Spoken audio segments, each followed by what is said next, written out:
এখানে থাকতো না। যদি কিনা আমরা স্টুডেন্ট, যেটাকে ওনারা ফার্মের মুরগি বলতেছে, ওই ফার্মের মুরগি যদি আমরা আজকে প্রোটেস্ট না করতাম, তাহলে আপনারা এই জায়গায় থাকতে পারতেন না। কে পদত্যাগ করতে হবে, এটা বাধ্যতামূলক এখন হয়ে গেছে। কারণ আমাদের পরীক্ষার নিয়েও কোনো সমস্যা নেই। কোশ্চেন আপনি হার্ড করছেন, ইটস ফাইন, আপনি কোশ্চেন হার্ড করছেন, বাট এই যে আমরা যে সাফার করছি সেটার কি হবে? এই সাফার করলাম, হ্যাঁ আপনি আমাদেরকে বলতেছেন ফার্মের মুরগি, হ্যাঁ না, আমরা তো এগুলো ডিজার্ভ করি না। আজকে আমরা যদি ফার্মের মুরগি হই, ঠিক আছে, আপনি যেখানে বসে আছেন সেটা আমাদের কারণে বসে আছেন।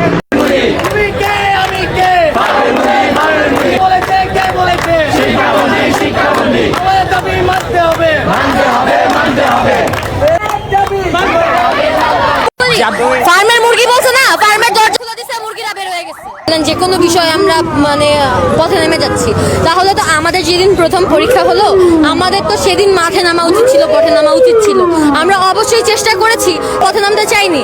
আমরা প্রত্যেকে ভালো ফ্যামিলি থেকে, ভালো ব্যাকগ্রাউন্ড থেকে এসেছি এখানে। অবশ্যই রাস্তায় নেমে যাব, হাততালি দিব, এটা ব্যক্তি সত্তার মধ্যে পড়ে না। আমাদেরকে তারা যদি পথে নামতে বাধ্য করে, এরপরে আমরা যদি পথে নামি, তাহলে এটা বলা যাবে না যে আমরা কিছু হলেই পথে নেমে যাচ্ছি।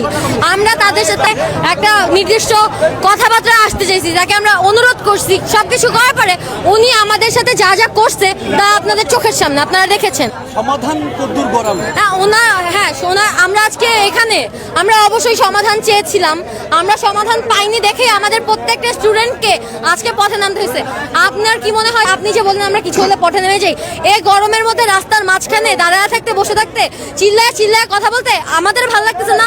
আপনারা যে আমাদের ইন্টারভিউ নিতেছেন, আপনাদের এই গরমের মধ্যে দাঁড়ায় থাকতে ভালো লাগতেছে? আমার কথা হচ্ছে যে আমরা কিছু হলে পথে নামি না। আমরা যথেষ্ট এডুকেটেড, আমাদেরকে জেন জি বলা হয়, জেনারেশন অফ জেড। আমরা কিছু হলেই পথে ঘাটে নেমে যাই না। আমরা সুস্থ একটা চাই, যখন সমাধান পাই না তখন আমাদের পথে নামতে বাধ্য করা হয়। একজন শিক্ষামন্ত্রী যার কথার টোন শুনলে মনে হয় যে সে ড্রাগস অ্যাডিক্টেড বা মেন্টালি আনএবল, তার দ্বারা এটা আমরা আগে থেকে এক্সপেক্ট করেছি। উনি যে এর থেকে খারাপ কিছু বলে না, এটাই তো আমাদের সৌভাগ্য। কিন্তু শিক্ষামন্ত্রী হয়তো ভদ্র ভাষায় কথা বলতে পারেন না, উনি তাই আমাদেরকে খামারের মুরগি বলেছেন। কিন্তু ভদ্র ভাষায় ওনাকে একটা কথাই বলবো, ফার্মের মুরগি বলছে না, ফার্মের দরজা খুলে দিছে, মুরগিরা বের হয়ে গেছে।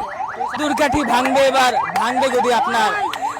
আমরা ফার্মের মুরগি নই, সিংহ আমরা এই বাংলার। ধন্যবাদ। আমরা কি প্রধানমন্ত্রী চামচা? আমরা যে বৃষ্টিতে ভিজে গেছি পরীক্ষা হলে, তখন আসলেন না কেন? এখন আসছেন কেন? এখন আসছেন না, এখন গায়ে লেগে গেছে। আপনারা ছিলেন বরিশাল, তখন আপনারা ছিলেন বরিশাল। আমাদের বৃষ্টির সময় আপনারা কেন আসেন না? আমরা যখন বন্যায় গেছি, গতকালকে আমি সায়েন্স ল্যাবে ছিলাম, আপনি দেখেন। এই যে ভাই, এই সব